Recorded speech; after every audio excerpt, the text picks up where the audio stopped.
ရောက်ဘူးမှဒုက္ခကိုတကယ်သိတာအဲ့ဒါပဲအဲ့ကျေးဇူးတော်တွေကိုခံစားတတ်လာတယ်အဲ့တော့ကျေးဇူးတော်မှမသိဘူးကျေးဇူးတင်လိုက်တာကျေးဇူးကတင်နေတာကျေးဇူးတော်မှတော့မသိဘူးကျေးဇူးကတင်တယ်ကျေးဇူးတင်လိုက်တာငါတို့ကြည်စမ်း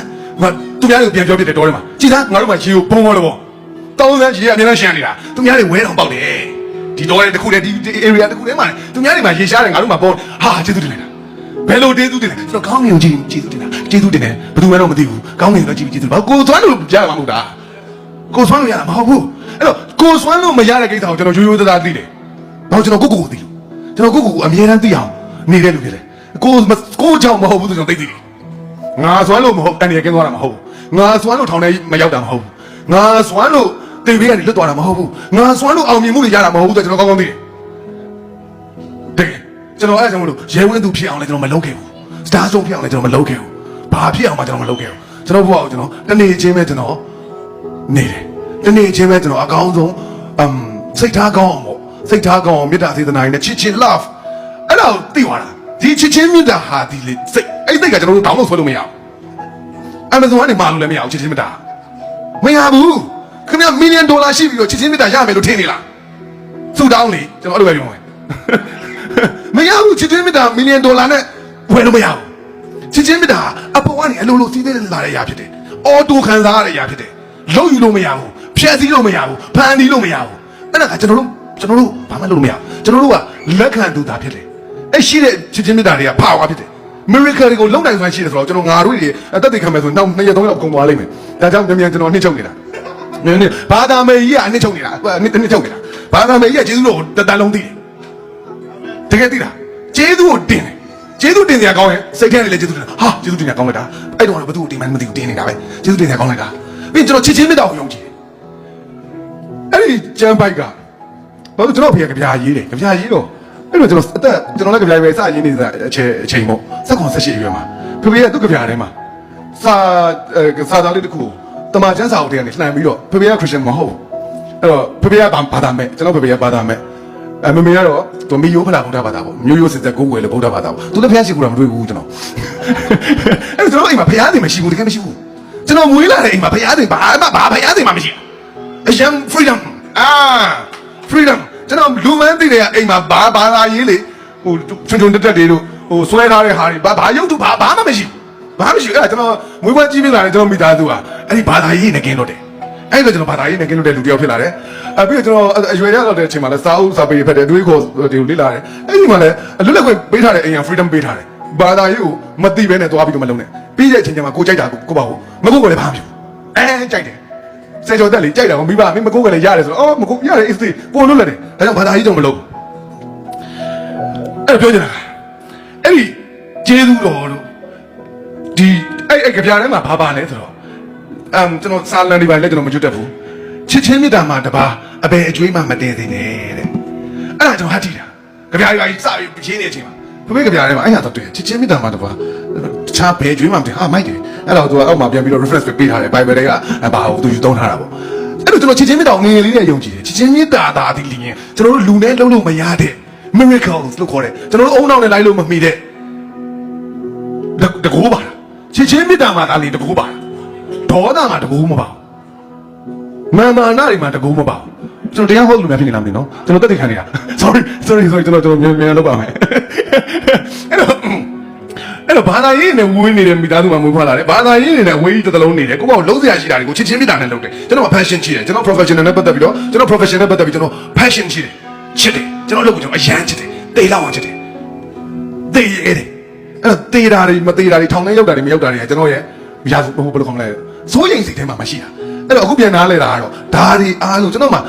ှကြောက်ရွံ့ခြင်းတွေအဲ့လိုခရီးမှာအနေရကင်းတာတွေစိုးရိမ်စိတ်မရှိတာတွေချစ်ချင်းမေတ္တာကိုကျွန်တော်ယုံကြည်တာတွေအဲ့ဒါတွေကျွန်တော်ပိုင်တာတွေမဟုတ်ဘူးဆိုတာလည်းကျွန်တော်သိတယ်အခုချိန်ကတော့သိပါပြီအဲ့တော့အရာရာကျေးဇူးတော်တက်ပါဆိုတော့ကျွန်တော်ခံစားလိုက်ရတာအယမ်းခံစားရတယ်ကျွန်တော်ဘဝမှာဖြစ်သမျှအရာရာကျွန်တော်လုပ်တာတခုမှမဟုတ်ဘူးဆိုတော့ကျွန်တော်မြင်ပြီးပါပြီ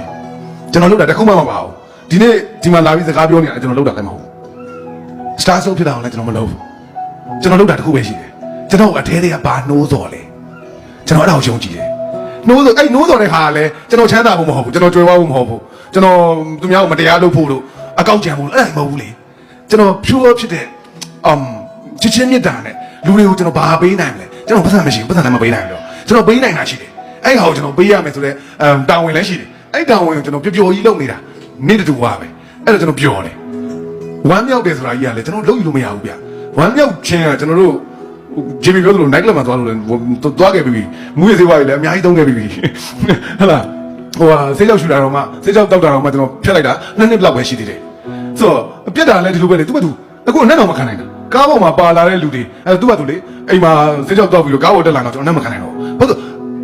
အုံနောက်နဲ့ဖျက်လိုက်တာမဟုတ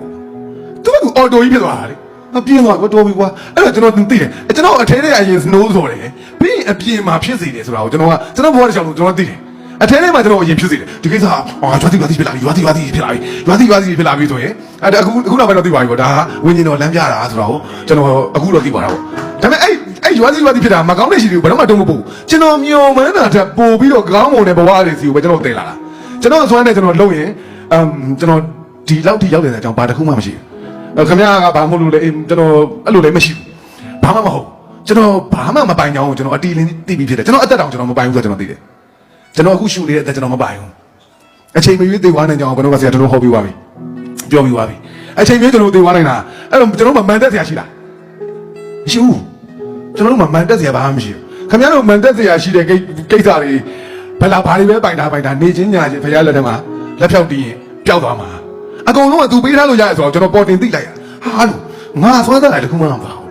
းငါဖြစ်နိုင်ခြင်းနဲ့လေဒီလိုဖြစ်လာတဲ့အကြောင်းမရှိဘူးအဲ့ဒါကိုကျွန်တော်ပေါ်တင်သိရတာအဲ့မဲ့ကျွန်တော်ဒါပါလဲပေါ့ဒါပါလဲအဲ့တော့ faith နဲ့ပတ်သက်ဆို faith ဆိုတဲ့ကလုံးကိုကျွန်တော်က Bible လမ်းမသိတာမဟုတ်ဘူးကျွန်တော်တဘဝလုံးကျွန်တော်မှာ faith ရှိတယ်မမြင်ရဘူးဒါပေမဲ့အဲ့ဒါကို faith ရှိတယ်ကျွန်တော်အစွမ်းမဟုတ်တော့ကျွန်တော်သိတယ်ယေရှုတရားနဲ့ကျွန်တော်နေတတ်တယ်ယေရှုတင်တတ်တယ်ယေရှုတရားကိုအမလီမျက်ရည်ကျပြီးတော့ခံစားတတ်တယ်ကျေးဇူးတော်လို့မသိခင်တုန်းကတော့မှဖယားသခင်ရဲ့ကျေးဇူးတော်လို့မသိခင်တုန်းကတော့မှကျွန်တော်ကျေးဇူးအဲ့ဒါအထဲမှာလေအဲ့ဒါကျွန်တော်လုပ်လို့မရဘူးဗျကျွန်တော်တို့အမဇွန်ကနေမှာလို့မရဘူးငါတော့ကျေးဇူးတင်တတ်တဲ့စိတ်လေးရခြင်းနဲ့ဟိုဟာကောင်းတဲ့စိတ်လေးတွေပေါ့ဟိုသားသမီးတွေကိုမိဘတိုင်းကစူပါမန်ဖြစ်အောင်မွေးနေတာပဲမဟုတ်ဘူးလားမွေးလို့မရဘူး no မလို့စပိုက်တာမန်ဖြစ်အောင်မရဘူးကျွန်တော်လည်းအကောင်းဆုံးနေငါစိတ်ဝင်နေယူအကောင်းဆုံးဖြစ်အောင် no စိတ်ကူးတော့မရင်နဲ့သူ့ပေးမှရအဲ့သူပေးမှရခင်ဗျားတို့ဒီနေ့ရထားတဲ့ဘဝတိုင်းကျွန်တော်တို့မတူတဲ့ဘဝတွေရထားတာကိစ္စရှိတယ်ဆိုတော့ကျွန်တော်မြင်ပြီးသွားပြီဟိုကျွန်တော်ဘာကောင်ကတော့မဟုတ်ဘူးဒါပေမဲ့ကျွန်တော်မြင်ပြီးပါပြီကျွန်တော်တို့ကကိစ္စရှိလို့ကျွန်တော်ဒီဘဝကိုရထားတာဒီနေ့ကကျွန်တော်တို့လာဆုံးတာကကိစ္စရှိလို့လာဆုံးတာကျွန်တော်လာဆုံးတာနိုင်ကလမှာမဟုတ်တဲ့အတွက်ပို့ပြီးတော့ကောင်းတဲ့ကိစ္စတွေရှိလို့ဆိုတော့ကျွန်တော်ယုံကြည်တယ်အဲ့ဒါကြောင့်မလို့ကျွန်တော်ဟိုကမ်းလှမ်းလာတဲ့ခါမှာကျွန်တော်ဝမ်းသာအားရနဲ့တက်တည်ခံပေးမယ်ဆိုပြီးကျွန်တော်ပထမဆုံးအနေနဲ့ဂုံတော်ချီးမွမ်းနိုင်ပဲလေတခါမှမလုပ်ဘူးဒီလိုစကားမျိုးတွေတခါမှဒီလိုဆင်မွားတယ်မပြောဘူးနဲ့ပြောနေခြင်းဖြစ်တယ်အဲ့တော့နောက်ဆုံးဒီကုန်းချုပ်တော့မယ်ဘာသာရေးမလုံးနဲ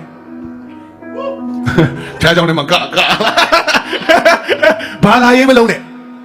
ကျွန်တော်ငါတွေးနေပြောမယ်ဘာသာရေးမလုံးနဲ့ဘာသာရေးလူတွေလုံးတ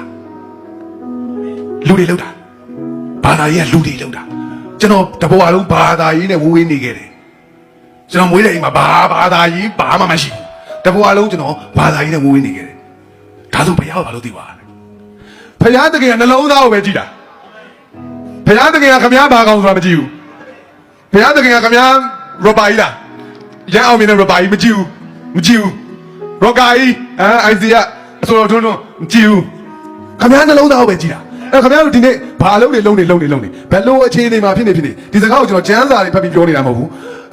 တရားဟောစရာတွေရဲ့ဟောချက်တွေနားထောင်ပြီးပြောနေတာမဟုတ်ဘူးကျွန်တော်ဘဝရတဲ့အတွေ့အကြုံအရာခင်ဗျားတို့ကိုကျွန်တော်နားလဲတယ်လို့ခင်ဗျားတို့နားလဲမယ်စကားလုံးနဲ့ပြန်ပြောနေတာခင်ဗျားရုပ်ကိုမကြည့်ဘူးနော်ဟိုဒီမှာလေးမကြည့်ဘူးနော်နှလုံးသားကိုပဲကြည့်ပါငါရုပ်ရမ်းချောတယ်ဆိုပြီးမတက်နဲ့နော်ငါရုပ်ရမ်းဆိုးတယ်ဆိုပြီးတော့လည်းငါမှဘာမှမရှိဘူးမလုံးနဲ့နော်လက်ဖြောက်တစ်ချက်တည်းချက်ပေါင်းတစ်ထောင်ပါလေလုံးလို့မရတဲ့အလုပ်ကိုဖရားသခင်ရှိမှာတိုးဝင်နေရပြင်တနေ့တည်းနဲ့ပြအောင်လုပ်လို့ရတယ်ဆိုတာအဲ့လိုအဖြစ်ဖြစ်တွေကျွန်တော်အများကြီးကိုကြုံခဲ့ပြီဘဝမှာဟာဒါတွေပဲ